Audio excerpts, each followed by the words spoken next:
ಈ ಥರ ನೆನೆಸಿ ಮಾಡಿರುವಂತಹ ಕಡಲೆಕಾಳು ಸಾಂಬಾರು ಜೊತೆ ಬಿಸಿ ಬಿಸಿ ರಾಗಿ ಮುದ್ದೆ ಇದ್ದರೆ ತುಂಬ ಚೆನ್ನಾಗಿ ಊಟ ಸೇರುತ್ತೆ. ಇವಾಗ ನಾನು ಕಡಲೆಕಾಳು ಸಾಂಬಾರನ್ನ ಮಾಡ್ತಾಯಿದ್ದೀನಿ. ಮೊದಲಿಗೆ ನಾನು ಇಲ್ಲಿ ಒಂದು 2 ಇಂಚಷ್ಟು ಶುಂಠಿನ ತಗೊಳ್ತಾ ಇದ್ದೀನಿ. ಹಾಗೆಯೇ ಒಂದು 3 ಒಣಮೆಣಸಿನ್ಕಾಯಿ ಮತ್ತು ಒಂದು 10ರಿಂದ 12 ಪೀಸ್ ಬೆಳ್ಳುಳ್ಳಿನೂ ಹಾಕ್ಕೊಳ್ತಾ ಇದ್ದೀನಿ. ಮತ್ತು ಒಂದು 2 ಈರುಳ್ಳಿ, ಹಾಗೆಯೇ ಅರ್ಧ ಟೇಬಲ್ ಸ್ಪೂನಷ್ಟು ಜೀರಿಗೆ ಮತ್ತು ಒಂದು ಅರ್ಧ ಟೇಬಲ್ ಸ್ಪೂನಷ್ಟು ಅರಿಶಿನ ಪುಡಿನ ಹಾಕ್ಕೊಳ್ತೀನಿ. ಮತ್ತು 1ರಿಂದ 1.5 ಟೇಬಲ್ ಸ್ಪೂನಷ್ಟು ಅಚ್ಚ ಪೌಡರು ಮತ್ತು 1.5 ಟೇಬಲ್ ಸ್ಪೂನಷ್ಟು ಧನಿಯಾ ಪೌಡರ್ನ ಕೂಡ ನಾನಿಲ್ಲಿ ಆ್ಯಡ್ ಮಾಡ್ಕೊಳ್ತಾ ಇದ್ದೀನಿ. ಹಾಗೆಯೇ ಒಂದು ಗೋಲಿ ಗಾತ್ರದಷ್ಟು ಹುಣಸೆಹಣ್ಣು ಮತ್ತು ಒಂದು 2 ಪೀಸ್ ಚಕ್ಕೆ, ಒಂದು 2 ಲವಂಗ, ಹಾಗೆ ಒಂದು ಚಿಕ್ಕ ಕಪ್ಪಲ್ಲಿ 1 ಕಪ್ಪಷ್ಟು ತೆಂಗಿನ ತುರಿನೂ ಕೂಡ ನಾನಿಲ್ಲಿ ಹಾಕ್ಕೊಳ್ತೀನಿ. ಮತ್ತು ಸ್ವಲ್ಪ ನೀರು ಹಾಕಿ ಇವಾಗ ನಾನು ಚೆನ್ನಾಗಿ ಮಿಕ್ಸಿ ಮಾಡ್ಕೊಳ್ತೀನಿ. ನೈಸ್ ಆಗೋ ಥರ ನಾವು ಇದನ್ನು ರುಬ್ಕೋಬೇಕು. ಮತ್ತು ಒಂದು 4 ಟೊಮೆಟೊನೂ ಕೂಡ ನಾನು ಇವಾಗ ರುಬ್ಕೊಳ್ತಾ ಇದ್ದೀನಿ. ನೋಡಿ, ಮಸಾಲೆ ನೈಸಾಗಿ ರುಬ್ಬಿ ಆಯಿತು. ಈಗ ನಾನು ಒಗ್ಗರಣೆ ಮಾಡ್ಕೊಳ್ತಾ ಇದ್ದೀನಿ.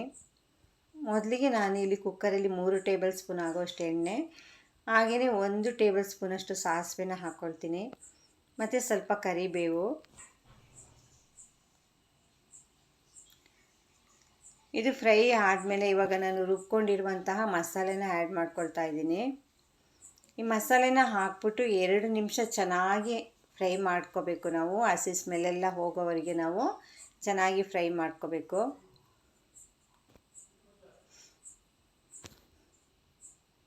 ಈ ಮಸಾಲೆ ಫ್ರೈ ಆಗ್ತಾಯಿದೆ. ಈಗ ರುಬ್ಕೊಂಡಿರೋ ಟೊಮೆಟೊನೂ ಕೂಡ ನಾನು ಇದಕ್ಕೆ ಆ್ಯಡ್ ಮಾಡಿಕೊಂಡೆ. ಇದನ್ನು ಕೂಡ ಒಂದು 2 ನಿಮಿಷ ಚೆನ್ನಾಗಿ ಫ್ರೈ ಮಾಡಿಕೊಂಡ್ರೆ ತುಂಬ ಸೂಪರಾಗಿರುವಂಥ ಸಾಂಬಾರು ರೆಡಿ ಆಗುತ್ತೆ. ಮತ್ತು ಮಿಕ್ಸಿ ಜಾರನ್ನ ತೊಳ್ಕೊಂಡು ಅದ್ರ ನೀರು ಕೂಡ ನಾನಿಲ್ಲಿ ಹಾಕ್ಕೊಳ್ತಾ ಇದ್ದೀನಿ. ಇವಾಗ ಕುದಿ ಬರ್ತಾ ಇದೆ, ಮಸಾಲೆ ಚೆನ್ನಾಗಿ ಬೇಯ್ತಾ ಇದೆ. ಇದು ನಾವು ಕುಕ್ಕರ್ ಮುಚ್ಚಳ ಹಾಕ್ಬಿಟ್ರೆ ಬೇಗನೆ ಬೆಂದುಬಿಡುತ್ತೆ. ಅದಕ್ಕೆ ನಾವು ಈ ಥರ ಮುಚ್ಚಳ ಮುಚ್ಚೋ ಮುಂಚೆ ಸ್ವಲ್ಪ ಬೇಯಿಸ್ಕೋಬೇಕು. ಒಂದು 2 ನಿಮಿಷ ಬೇಯಿಸ್ಕೊಂಡ್ರೆ ತುಂಬ ಚೆನ್ನಾಗಿರುತ್ತೆ. ಈಗ ನಾನು ನೆನೆಸಿ ಇಟ್ಟಿರುವಂತಹ ಒಂದು ಬೌಲ್ ಕಡಲೆಕಾಳನ್ನು ನಾನು ಇದಕ್ಕೆ ಹಾಕ್ಕೊಳ್ತಾ ಇದ್ದೀನಿ. ಇದನ್ನು ಹಾಕಿ ಒಂದು 30 ಸೆಕೆಂಡ್ಸ್ ಈ ಥರ ನಾವು ಕ್ಲೀನಾಗಿ ನಾವು ತಿರುಗಿಸ್ಕೊಳ್ಬೇಕು. ಹಾಗೆಯೇ ರುಚಿಗೆ ತಕ್ಕಷ್ಟು ಉಪ್ಪನ್ನು ಕೂಡ ನಾನಿಲ್ಲಿ ಆ್ಯಡ್ ಮಾಡ್ಕೊಳ್ತಾ ಇದ್ದೀನಿ. ಒಳ್ಳೆ ಸ್ಮೆಲ್ ಬರ್ತಾಯಿದೆ, ಘಮ ಘಮ ಅಂತ ಇದೆ ಸಾಂಬಾರು. ತುಂಬ ಚೆನ್ನಾಗಿರುತ್ತೆ. ಇದು ಮುದ್ದೆಗೆ, ರೈಸ್ಗೆಲ್ಲ ತುಂಬ ಸೂಪರಾಗಿರುತ್ತೆ.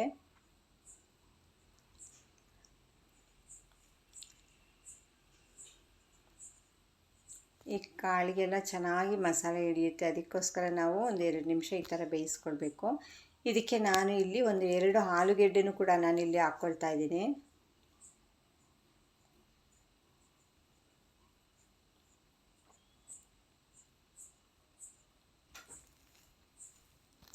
ಹಾಕ್ಬಿಟ್ಟು ಇವಾಗ ಚೆನ್ನಾಗಿ ಮಿಕ್ಸ್ ಮಾಡಬೇಕು. ಇದು ಒಂದು ಕುದಿ ಬರೋವರೆಗೂ ಕೂಡ ನಾವು ಈ ಥರ ಬೇಯಿಸ್ಕೋಬೇಕು.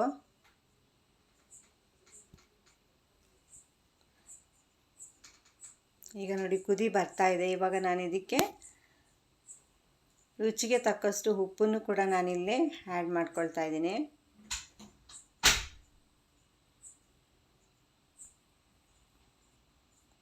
ಹಾಗೆಯೇ ಇವಾಗ ಲಿಡ್ನ ಕ್ಲೋಸ್ ಮಾಡಿಬಿಟ್ಟು ನಾನು 2 ವಿಷಲ್ ತೆಗಿತೀನಿ.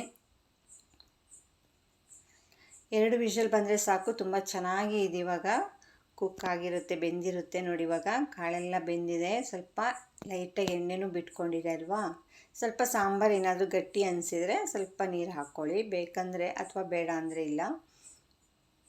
ಇಷ್ಟು ಕ್ವಾಂಟಿಟಿ ಇದ್ದರೆ ಚೆನ್ನಾಗಿರುತ್ತೆ. ನೋಡಿ, ಈಗ ಸೂಪರಾಗಿರುವಂತಹ ಕಡಲೆಕಾಳು ಸಾಂಬಾರು ರೆಡಿಯಾಗಿದೆ.